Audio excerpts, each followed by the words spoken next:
Welcome to VOP Business. I am Kayla Abraham.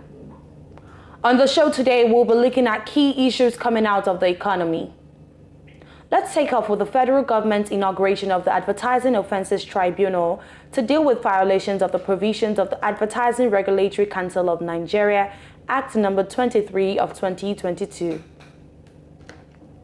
The Minister of Information and Culture, Lai Mohammed, has inaugurated the tribunal at a ceremony in Abuja on Thursday. Mohammed said that the tribunal supports the activities of the Advertising Regulatory Council of Nigeria.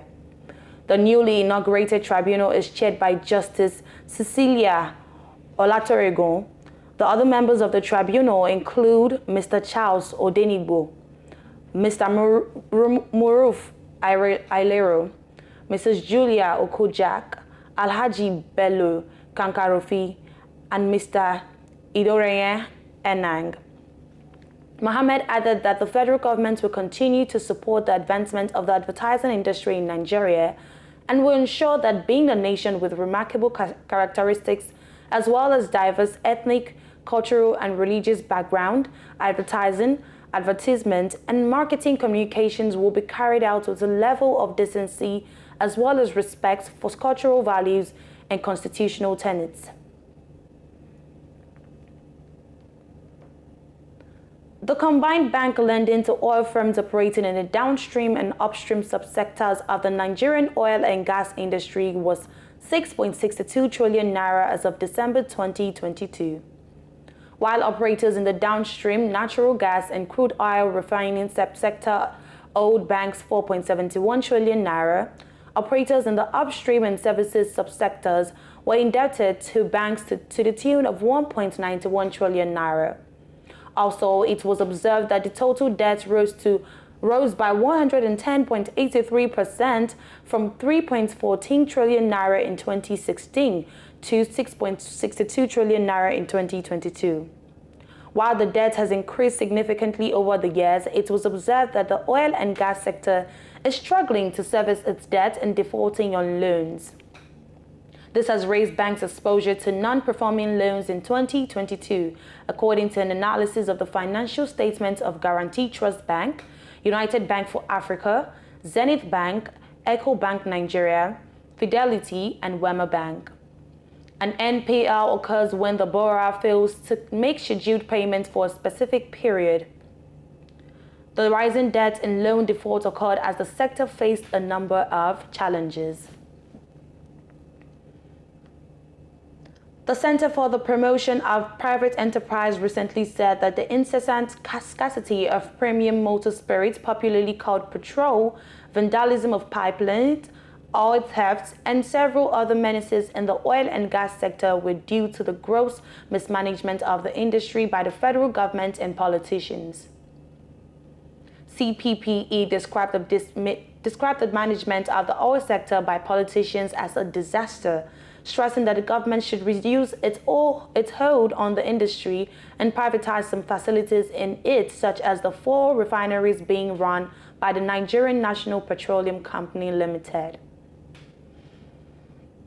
The federal government, through the Ministry of Foreign Affairs, has urged exporting manufacturers to key into the trade immense benefit of the ECOWAS Trade liberalization scheme. The call was made at a workshop on the unhindered market access the ECOWAS Trade liberalization scheme offers. The workshop was organized by the Lagos Chamber of Commerce and Industry in Lagos. The ETLS is a tool for achieving a free trade area. The tool consists of elements such as the rules of origin and other elements of the procedure to benefit from the ETLS. It is a trading instrument aimed at encouraging duty-free trade among ECOWAS member states, a bloc which averages at least $12 billion in trade annually. In his remarks, Minister of Foreign Affairs Zaibaru Dada said the workshop was informed by the need to create awareness for the ETLS. According to him, the workshop is to ensure that Nigerian companies fully maximize the opportunities of the scheme in the overall interest of the country's economic growth and development. He noted that the scheme would deepen ECOWAS sub-regional integration. And he added that the ETLS mechanism presents a unique opportunity to advance Nigeria's goal for sustainable economic growth and development, as the scheme would boost trade, capture new markets, and in turn generate foreign exchange. On his part, the president of the Lagos Chamber of Commerce and Industry, who was represented by the deputy president of the chamber, Gabriel Idahosa, said the OPS and the ECOWAS Commission need to work together to improve regional integration in West Africa. This ambitious objective, he noted, can only be met through the combined efforts of all relevant parties, including chambers of commerce, government, security agencies, and development partners. The head of the ECOWAS National Unit, Ambassador Yakubu Dadu, urged stakeholders to comply with the stipulated regulations for becoming part of the scheme. According to him, Nigerian exporters stand to enjoy many benefits from the ETLS. Hence, the need to key into the initiative, which has been modified several times over the years since its inception in 1979 to accommodate the dynamics of modern trade.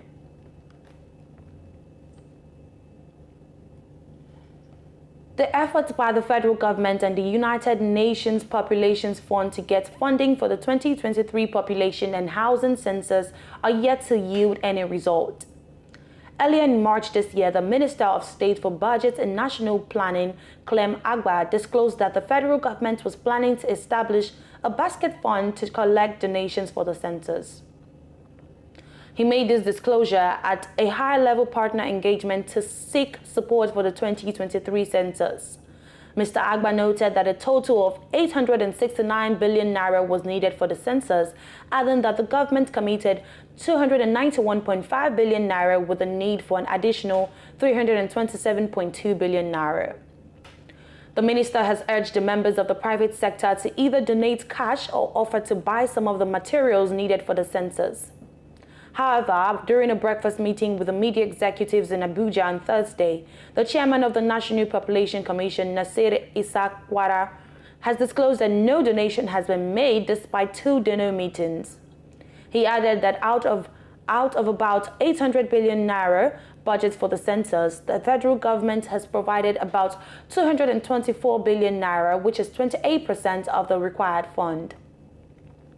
He noted that the 800 billion naira budget was to be funded by the government and donors but the donors were yet to fulfill their pledges.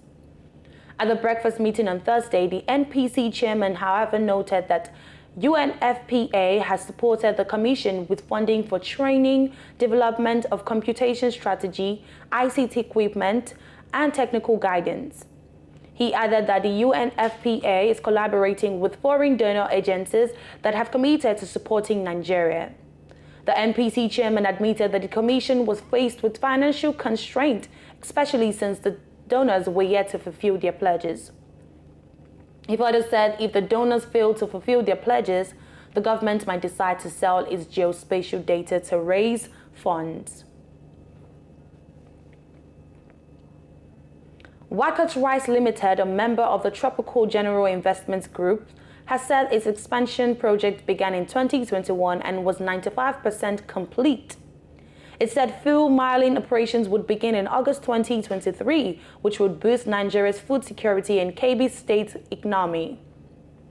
A statement said the group disclosed this when it hosted the Kebbi State government a pre-commissioning visit at its newly expanded 240,000-ton rice mill in Arungungu, Kebbi State.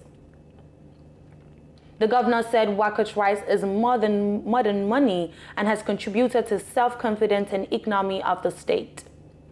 The chairman of WAP Rice, Farouk Gumel, thanked the Kebbi State government for the support provided and assured continuous investment in the state.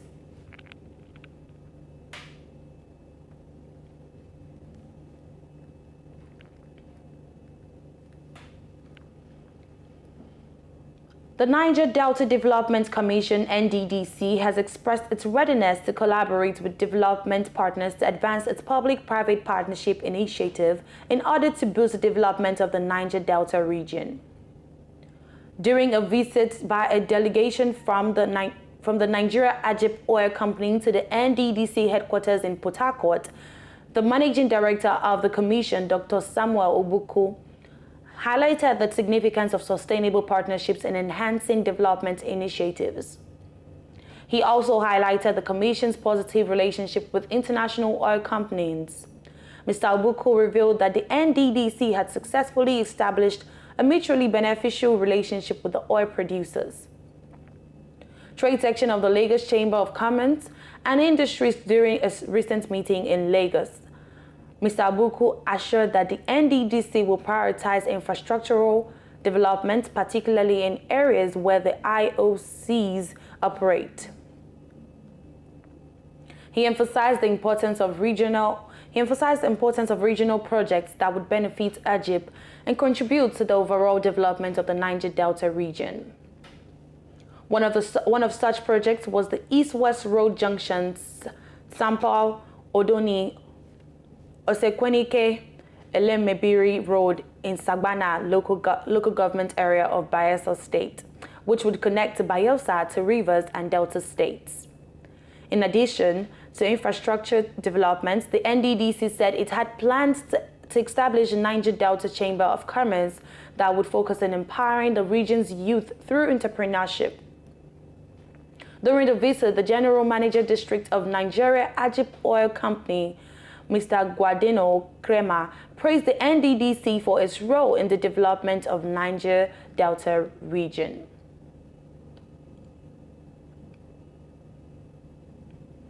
President Muhammadu Buhari has inaugurated Nigeria's large-scale integrated rice mill in Sheda, Kwali Area Council, Abuja on Thursday.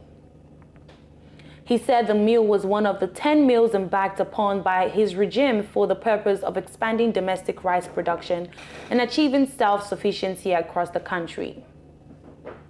The president, who was represented by the Minister of Agriculture and Rural Development, Mahmoud Abubakar, said the accomplishment demonstrated the government's commitment to providing critical infrastructure. President Buhari explained that the rice mill was a public-private partnership concept between the government and the anchor investors to increase Nigeria's processing capacity for rice production. He said the facility will also help to fill up the demand-supply gap in Nigeria and make the country self-sufficient in the commodity value chain. He said it was the responsibility of the government to always use public-private partnership arrangements to establish more integrated medium and large-scale processing mills in order to reduce post-harvest losses, widen the derivatives of agricultural commodities, and reduce food importation. He urged all stakeholders of the mills, especially the management, to ensure efficient operations and customer service and a maintenance culture in the operations of the facilities. And that is a wrap on VOP Business. I am Kayla Abraham, and thanks for watching.